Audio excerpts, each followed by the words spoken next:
दर्शकों, इस वक्त हम मौजूद है इटाला विधानसभा के अंदर। हमारे साथ मौजूद है भारतीय जनता पार्टी के समाज सेवी नेता, मैं बात करूं नरेंद्र ठाकुर जी के पास में मौजूद हूं। इस समय हम बात करेंगे आज नरेंद्र ठाकुर जी। सबसे पहले लाखों हजार दर्शक हमारे देख रहे हैं, सबसे पहले एक बार आप अपना परिचय दें। जय श्री राम। सबसे पहले एबीपी न्यूज चैनल को धन्यवाद, शुक्रिया, स्वागत, अभिनंदन, जो कि मुझे 2 शब्द कहने का मौका दिए। धन्यवाद। धन्यवाद। ये आज मैं बात करूंगा, सबसे पहले मैं बात करूंगा दिल्ली के कुछ खास मुद्दों पर चर्चा करूंगा। सबसे पहले मैं आज बात करूंगा जो भारतीय जनता पार्टी ने चुनाव वादे में अपने कहा था हर महिला को 2500 रुपए दिया जाएगा। पहली कैबिनेट की जो विधानसभा सदस्य लाभ उसमें मंजूरी दी गई, इसके लिए क्या कुछ कहना चाहेंगे आप? जी, सबसे पहले माननीय मुख्यमंत्री रेखा गुप्ता को हमारा स्वागत और अभिनंदन।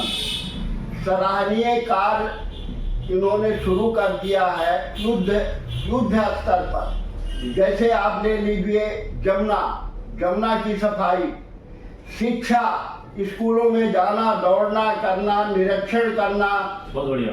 और तीसरा चीज जो लेडीजों का, औरतों का जो 2500 का स्कीम है, ये भी सराहनीय योग्य है। और मुझे लगता है वो दिन दूर नहीं कि दिल्ली का जमुना जी टूरिस्ट स्थल बनेगा।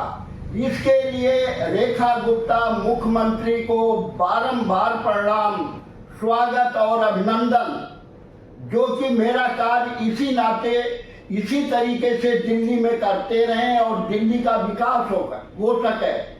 आज तक किसी पार्टी ने दिल्ली के बारे में नहीं सोचा है, और आप मुख्यमंत्री सोच रहे हैं तो नरेंद्र सिंह ठाकुर, सेक्टर 5 श्री नरहरि ठाकुर जी सेवा समिति के अध्यक्ष, आपका स्वागत और अभिनंदन।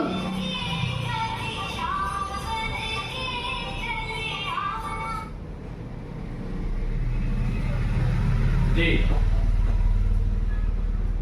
मैं आज बात करूंगा जिस तरीके से रेखा गुप्ता जी मैं बात करूं दिल्ली की पहली एक ऐसी सीएम है जिन्होंने खुद, मैं बात करूं जो है स्कूलों में जाकर के मुआयना कर रही है, स्कूलों में जाकर के खुद जांच कर रही है किस तरीके शौचालय की सुविधाएं हैं, बच्चों के शिक्षा के ऊपर भी देख रही है, ध्यान दे रही हो, तो ये भी देख रही है पानी आ रहा है कि नहीं आ रहा है। क्या कुछ कहना चाहेंगे दिल्ली की नई सीएम रेखा गुप्ता जी के बारे में?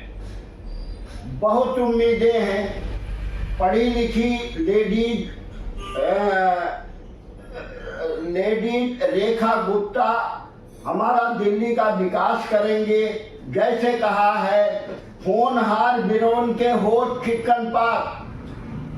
पेड़ का फल कैसे होता है तो उसके पत्ते से पता लग जाता है। ठीक उसी तरीके से मेरी बहन रेखा गुप्ता ज्यादा से ज्यादा दिल्ली का विकास करेंगी और अपने कार्यों में युद्ध स्तर से जुड़ी हुई है, विकास के लिए युद्ध स्तर पर जुड़ी हुई है। इसके लिए रेखा गुप्ता जी को धन्यवाद। मैं आज बात करूंगा जिस तरीके से विधानसभा चुनाव का बिल्कुल खत्म हुआ और विधानसभा चुनाव में भारतीय जनता पार्टी की पूर्ण बहुमत की सरकार बनी।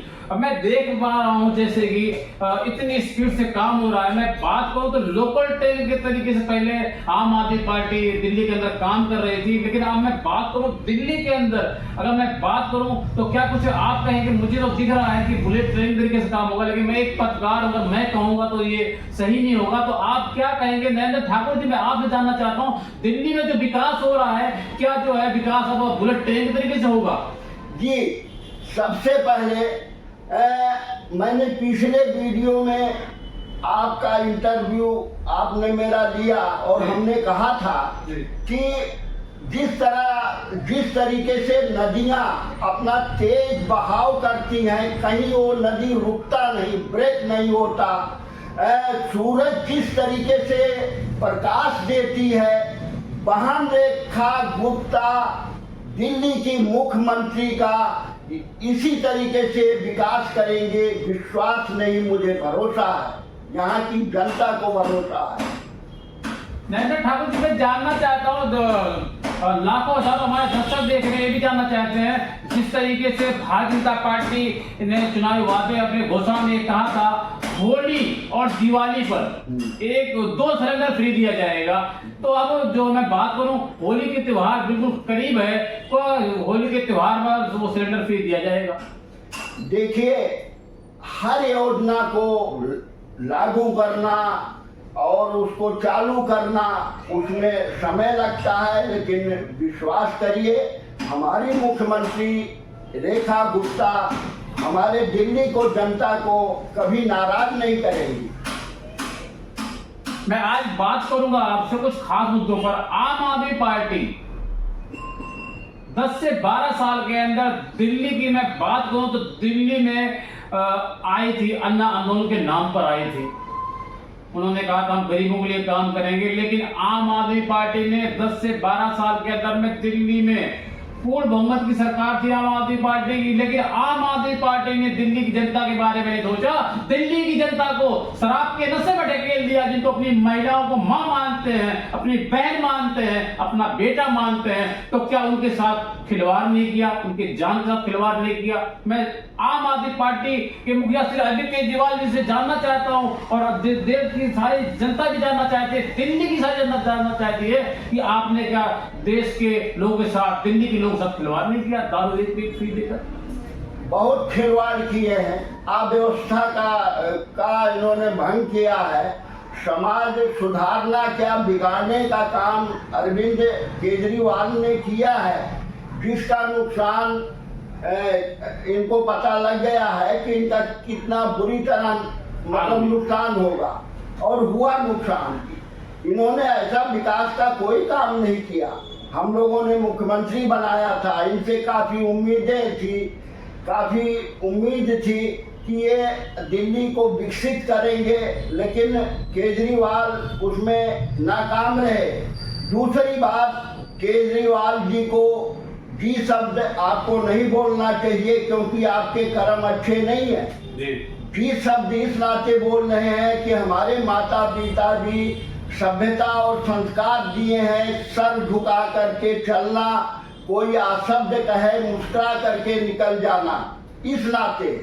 और दूसरी बात, अरविंद केजरीवाल से हमारा निवेदन है कि जो इन्होंने बिहारी के बारे में इन्होंने अपमानजनक बात की है, वो ठीक नहीं है। इन्होंने कहा कि बिहार के लोग आते हैं और 500 रुपये में हम जो है 5 लाख का इलाज करा देते हैं।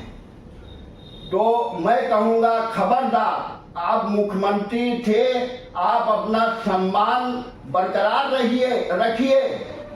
ये जिसका बिहार का नाम आप ले रहे हैं, ये अन्नदाता है, क्या उनके बारे में आपको मालूम है वो कौन है?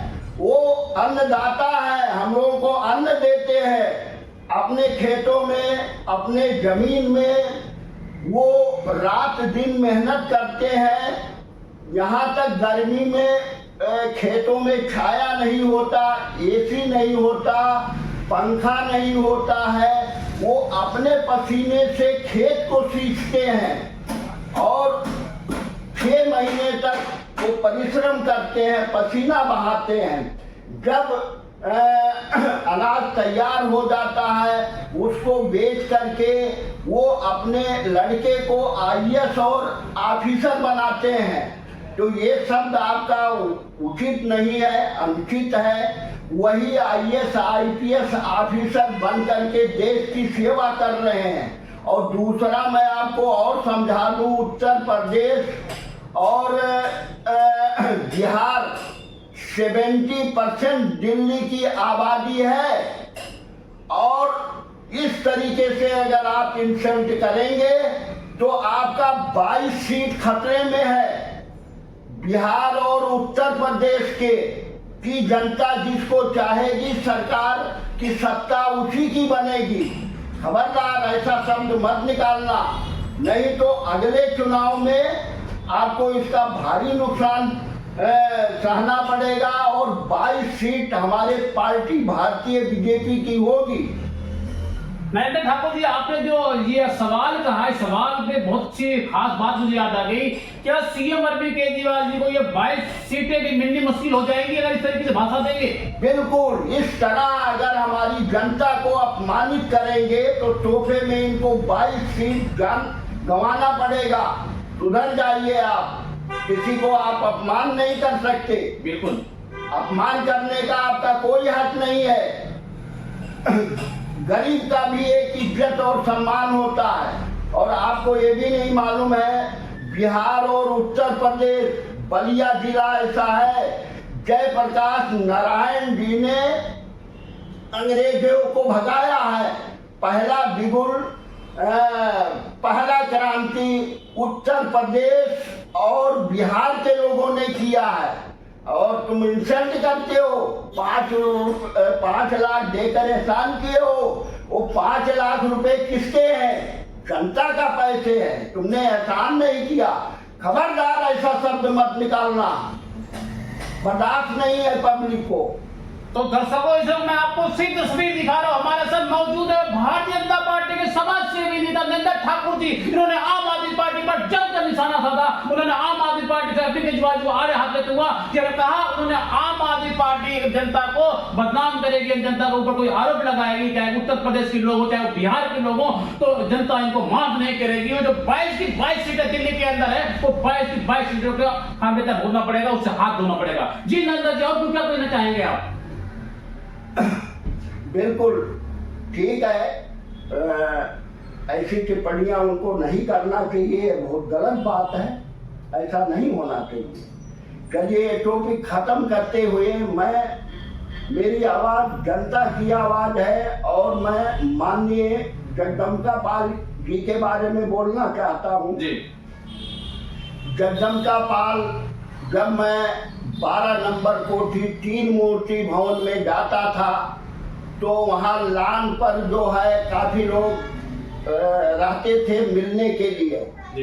वहाँ मैं भी जाता था। जब वो रजिस्टर बाहर आता था एंट्री करने के लिए तो मैं भी साइन करता था। जैसे रजिस्टर एंट्री होता था फौरन माननीय जगदम्बिका पाल जी मुझे बुलाते थे और वहाँ मैं जाता था।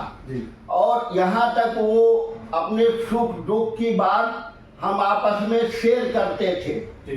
तो उन्होंने कहा, कांग्रेस पार्टी हमें आगे विकास नहीं करने दे रही है, ये दिक्कत कर रही है, ये परेशानी में डाल रही है।